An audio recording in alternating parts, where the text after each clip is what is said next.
రోషన్ కుమార్ గారు, ఆయన్ని మనం ఎంత మెజారిటీతో గెలిపించాలంటే ఇక్కడ వచ్చే 40,000 పైబడి మెజారిటీ పార్లమెంట్ సభ్యుడిని కూడా గెలిపిస్తుంది.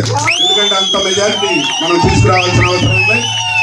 పేద కుటుంబాల నుంచి ఇక్కడ ధర్మాధిగూడెంలో పుట్టిన వ్యక్తి రోషన్ గారు. ఇక్కడ పేదలకు చాలా సమస్యలు ఉన్నాయి.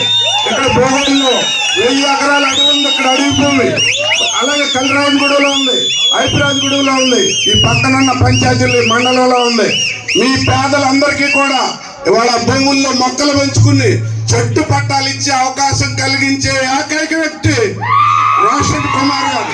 ఎవరు చేయలేరు అది. ఇప్పుడున్న 5 ఏళ్ళు గతంలో కూడా ఎవరు చేయలే. కాబట్టి మీ పేదలందరూ, అలాగే రైతులందరూ, మహిళలందరూ, వాలంటీర్లందరూ, అలాగే చదువుకున్న నిరుద్యోగులు అందరూ కూడా ఓటేసి గెలిపించండి. రాత్రి పగలు తేడా లేకుండా సమస్యల మీద పనిచేసి ఈ ప్రాంతాన్ని అభివృద్ధి చేసి ఆయన ఒక మార్కు గెలుచుకుని ఎక్కడికి వెళ్ళినా 5 సంవత్సరాలు అయిన తర్వాత రోషన్ గారు అంటే ఒక మోడల్ ఎమ్మెల్యేగా ఇలా ఉండాలి అనే పరిస్థితి తెచ్చుకునే వ్యక్తి. కాబట్టి అందరూ సైకిల్ గుర్తు మీద ఓటేసి మంచి మెజార్టీతో గెలిపించాలి. చంద్రబాబు గారి నాయకత్వం, పవన్ కళ్యాణ్ గారి నాయకత్వం, మోదీ గారి నాయకత్వం.